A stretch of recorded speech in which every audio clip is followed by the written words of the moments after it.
Nouveau numéro de Mégatrend. Sur Boursorama, aujourd'hui, on se demande jusqu'où et jusqu'à quand la consommation va pouvoir supporter cette inflation qui est largement galopante. Bonjour à tous les deux. Anne Le Borgne, bonjour. Bonjour. Jean-François Bay, salut. Bonjour David. Bon, on parle évidemment de la consommation qui est liée à l'inflation.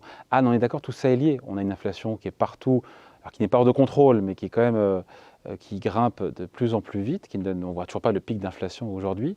C'est difficile pour les consommateurs aujourd'hui. Il y a ce pouvoir d'achat qui est sous pression. Donc c'est une thématique qui n'est pas facile dans l'économie réelle et sur les marchés financiers. Oui, tout à fait, avec 8% d'inflation en Europe et aux États-Unis. Certains pays, c'est pire. En Europe, on a des pays qui sont à 15-20% d'inflation, dans des pays émergents aussi à 20%. Tout à fait. Mais déjà, 8%, c'est beaucoup.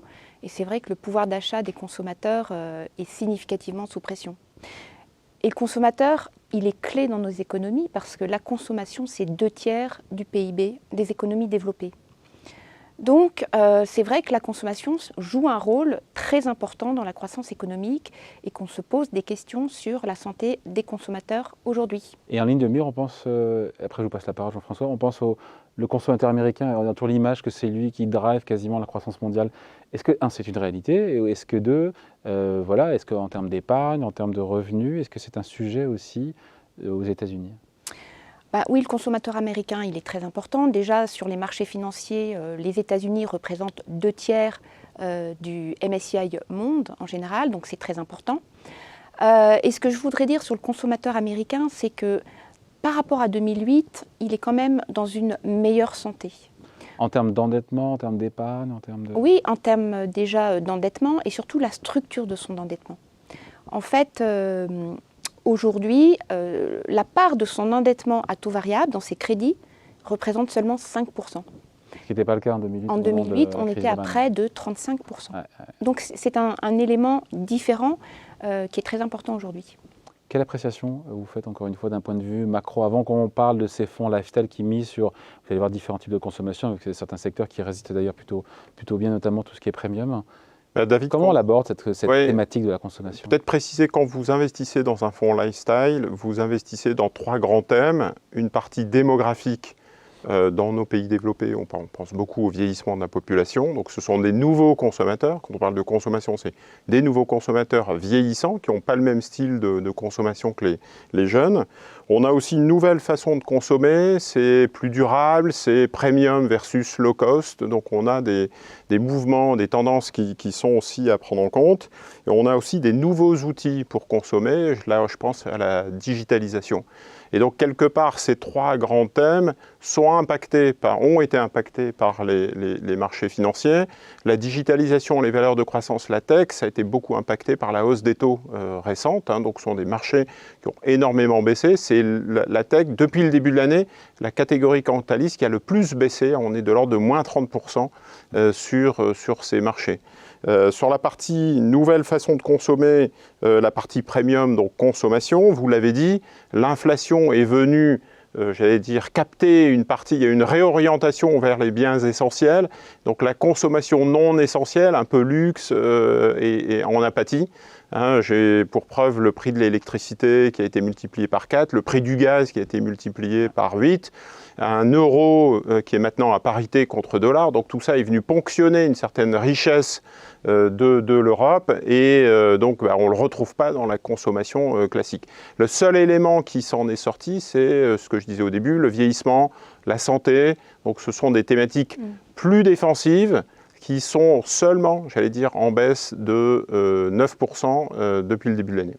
Anne, autre, segment de consommation qui tient bien le haut de gamme, le premium. Je ne sais pas, quand on pense, je pense à la joaillerie, je pense peut-être au bateau de plaisance. C'est quelque chose qui tient mieux aujourd'hui ? Alors c'est un segment qui tient mieux. D'ailleurs, le niveau de consommation est à 70% au-dessus de son niveau d'avant-crise. Ça, c'est pour la joaillerie, par exemple, et les montres. Et en fait, c'est intéressant parce que... C'est le luxe, quoi, le luxe qui ne connaît pas la crise. Le luxe et la consommation tournée vers la consommation premium. Parce que les consommateurs les plus aisés, les 20% les plus riches aux États-Unis, représentent 40% des dépenses de consommation. C'est important. Et pour nous, c'est un focus important parce qu'on pense que leur consommation va être plus résistantes dans cet environnement volatile. On fait une différence entre la consommation premium et le luxe, ou finalement c'est deux terminologies qui disent la même chose? Quand on dit consommation premium, clairement le luxe est une consommation avantagée. Elle est avantagée parce que ces groupes ont ce qu'on appelle du pricing power, une capacité à augmenter leur prix. Un exemple, entre septembre 2021 et avril 2022, les groupes de luxe ont augmenté en moyenne leur prix de 8%. En moyenne, certaines grandes marques... Et c'est passé crème?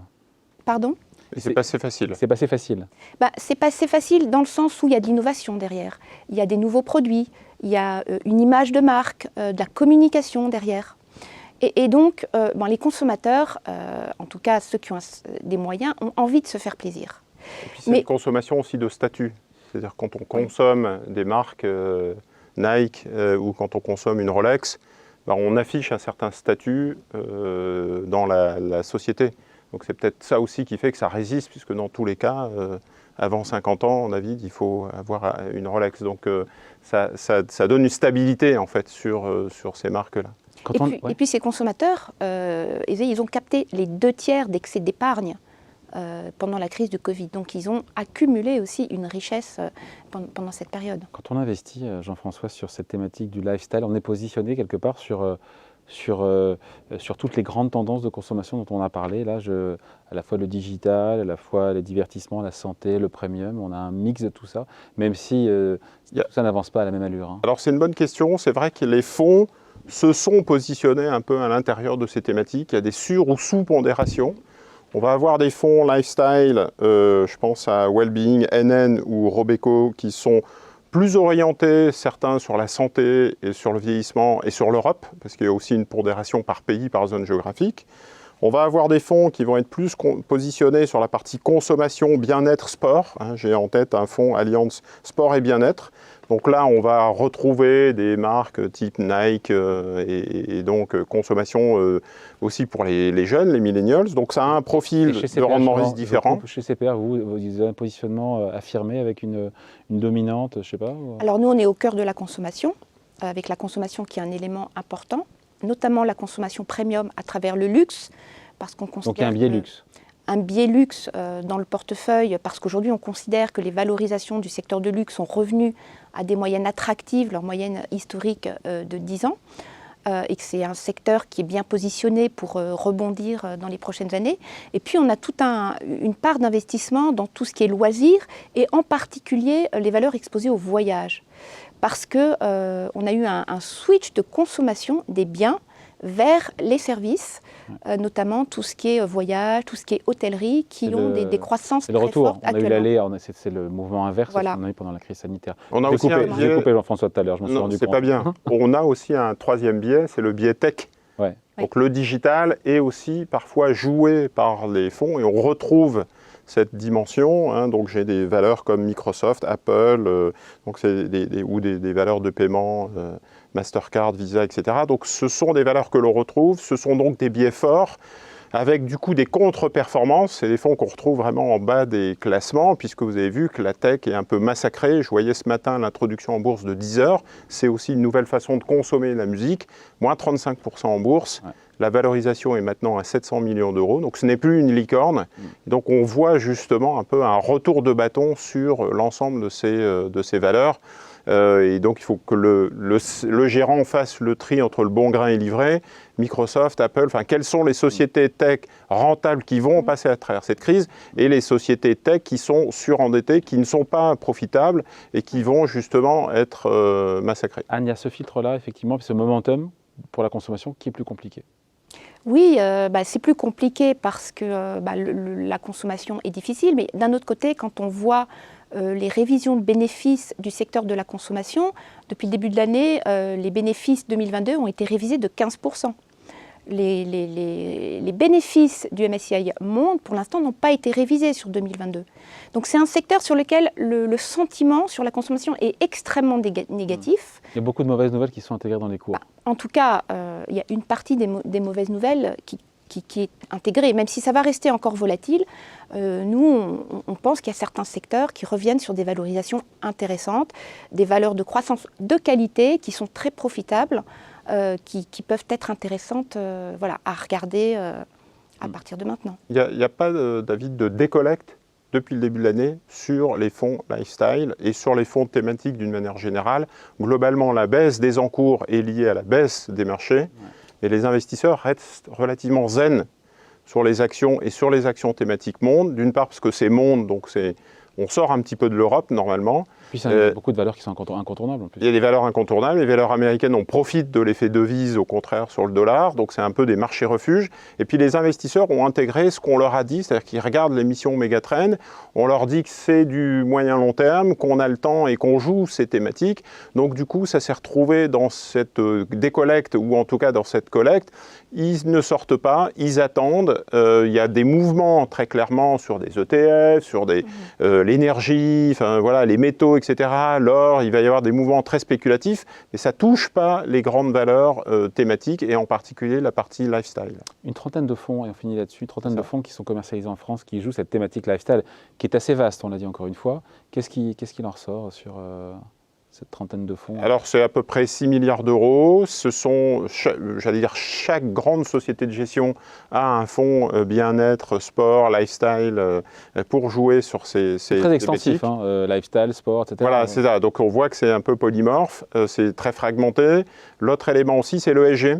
C'est-à-dire qu'il y a un tiers qui sont article 9 à impact. Donc c'est-à-dire qu'on joue la consommation, mais une nouvelle consommation vers l'économie circulaire, consommation plus durable, consommation plus responsable. Il y en a un tiers qui sont article 8, donc ça veut dire que les 2 tiers sont très ESG, ont intégré beaucoup de critères ESG, et donc ça aussi c'est un relié avec une nouvelle sorte de consommation. Je pense que la crise et l'exacerbation de la crise en ce moment avec l'inflation et l'énergie nous poussent finalement vers des solutions alternatives. L'énergie renouvelable, la consommation des jeunes, c'est aussi de réutiliser les vêtements, les secondes mains, etc. Donc tout ça est aussi abordé aujourd'hui par les gérants et par à travers les sociétés cotées. C'est un critère aussi prépondérant pour vous? Tout à fait, le fonds est article 9 et pour nous c'est un élément très important que les consommateurs regardent voilà, de façon importante, tout à fait. Bon, merci à tous les deux, Anne Le Borgne donc pour CPRM et Jean-François Bay pour Cantalis. Dernier numéro de la saison de Megatrend, mais évidemment on revient à la rentrée sur Boursorama.